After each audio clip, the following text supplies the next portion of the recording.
Welcome to this week's Horses A to Z podcast. My name is Dwayne Stutzman, and this week's special guest is Ohio 4-H Horse Show Judge Amanda Thompson. She'll be sharing with us how show committees can go about hiring a judge, what's all involved with that process, various aspects of a contract, what to provide to your judge, and what questions to ask them during this process. She'll also share some changes to expect to see in the upcoming show season. So, without further ado, welcome, Amanda. Please tell us a little bit about yourself. Yes, so like you said, my name's Amanda Thompson. I started in 4-H back in 1999, so 21 years ago, and went from that into some quarter horse stuff, and then was also a part of the Ohio State Western Equestrian team. From there, I decided I wanted to pursue judging, so I got my judge's card 11 years ago, and have been judging ever since. Became experienced, started PAS judging, and just really love it. So I'm happy to be here tonight. So, if a show committee is looking for a carded 4-H judge, they can find the annually updated list online at horse.osu.edu, and there you'll find a complete list of the judges' names, their location, phone numbers, email addresses, and whether they are a PAS certified judge. Are you a PAS judge, Amanda? Yes, I am a PAS judge, have been, I don't know how many years, a long time. Looking at the judges list, I see there are some names listed as beginners as well as experienced, but then I also see some are listed as PAS judges. Is there any extra training involved to become a PAS judge? Yes, so PAS judges have to go through additional criteria, meet different criteria, I guess, to be on that list. They had to have been a judge for so long, had met so many good evaluations, and done additional live judging as well. In addition to that, they also have a separate written test that they have to take based on the PAS rules specifically. You'll notice at every PAS show you have score sheets that have to be turned in. That is the requirement for those PAS judges. So that's one thing I love about PAS judges or PAS shows is that I get to give that feedback. So for those of you joining us that don't know what PAS is, it stands for Performance Against a Standard, which is the formal evaluation system here in Ohio for 4-H members to qualify to show at the state fair. So as a show manager, what are some things I should be providing to you as a judge about my show when I reach out to you?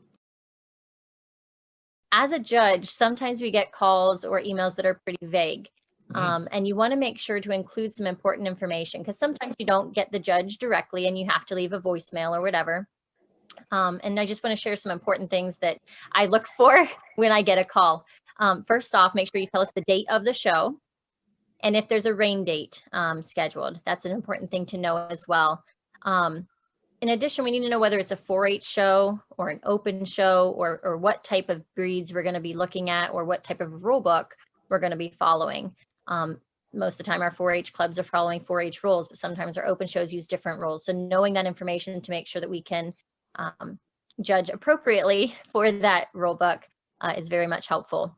Obviously knowing where the show is going to be held, what time the show starts, and then just a brief estimate of how many classes and what types of classes.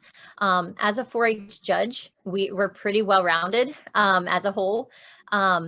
But some people feel stronger with certain things. So knowing whether it's just an English and Western day or whether it's mostly Gymkhana or whether you have a really big, easy gated community in your area are really important things to share with the judge because then they can give you a real good estimate or a real good idea of whether they would be comfortable doing that show or not.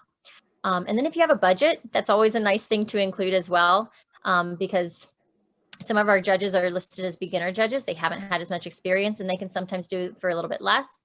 Some judges that are going to be traveling further away or have more experience that have more involved with the training and more money involved in that way might have to charge a little more. So just kind of giving a rough budget for that can be helpful for the judge. So going back to the hiring process, so I've made contact with you, I've provided you with all the information about the show, and sort of got a few expectations of what we should be prepared to provide to you when you come to our show. But what are some questions that I should be asking you when I'm hiring you?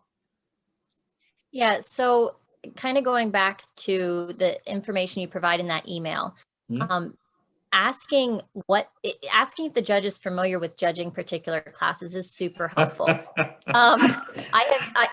There are very few judges on our list that are dressage qualified, for instance. And Okay. sometimes we will get a show committee that says, hey, we want you to judge this show. And then they take forever. They say it's a typical English Western show, lots of flat classes, whatever. I'm like, yeah, sounds like an easy enough day. I'll take that. This is the rate, whatever.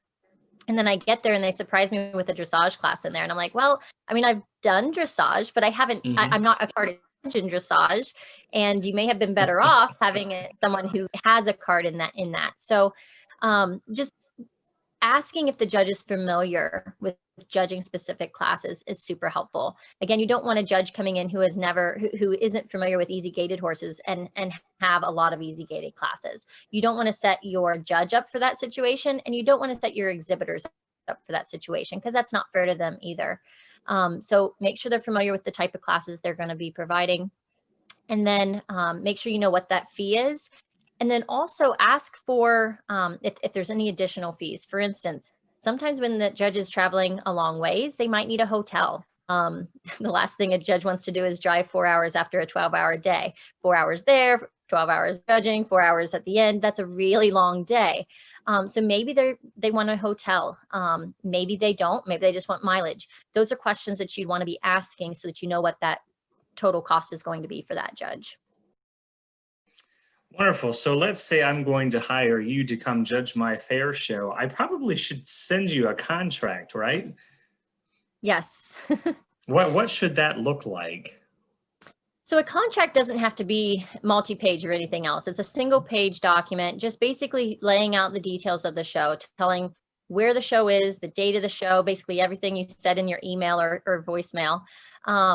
But then also include what things are provided that day. So are you going to provide the score sheets? PAS shows are required. The other shows are not. And most of the judges will just take their own on regular show days. But if you're planning on including that, make sure to list it. Include that you're going to provide food and drinks. Find out if the judge is bringing a scribe or if they're requesting a scribe. All of those things should be spelled out in that contract.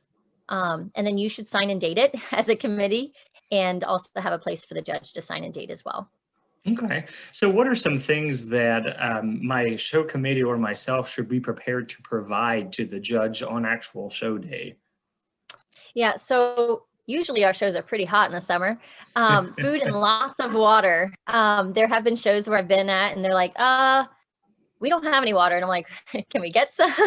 You want your judge to be comfortable and well hydrated so they can make good decisions in the ring. So make sure that you're providing them with plenty of food and lots of water.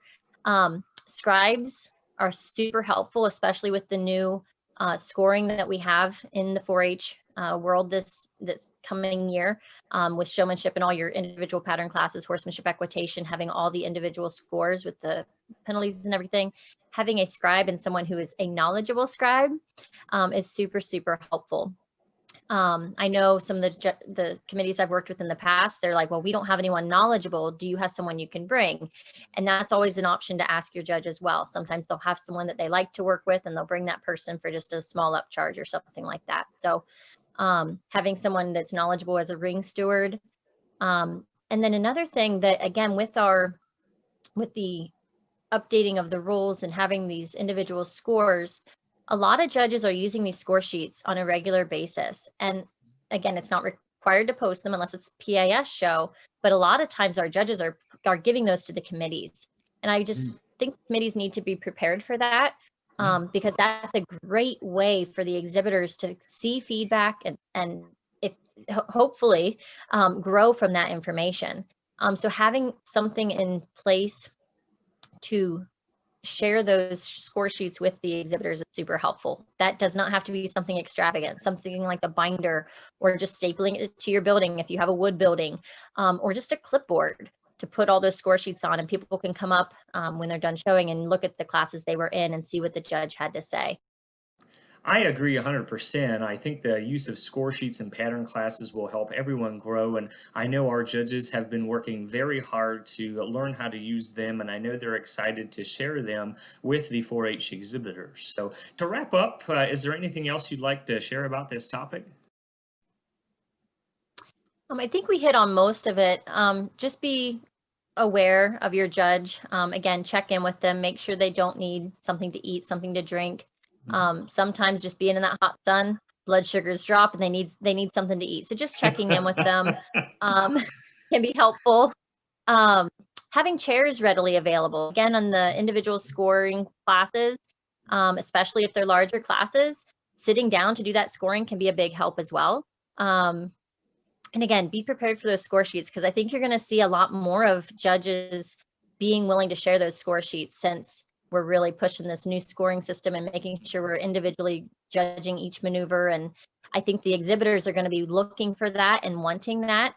So as a committee, just be prepared, because we're wanting to educate the horse industry and getting the people to come back to show time and time again. And if a kid goes home just really bummed that, man, I thought I did really well and I just didn't place where I thought I would, and they don't know why, it can be really frustrating for that kid.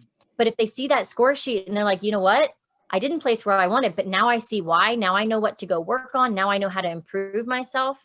It can not draw people or push people away from the industry, but draw them in into really improving themselves. And that's what 4-H is all about, is becoming better and learning as we go.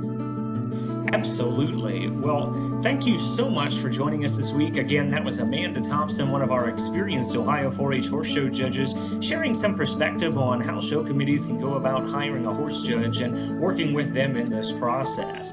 If you have a topic you'd like discussed on this podcast, please send us your topics for consideration to horsesatozpodcast@gmail.com. Thanks, and see you next time.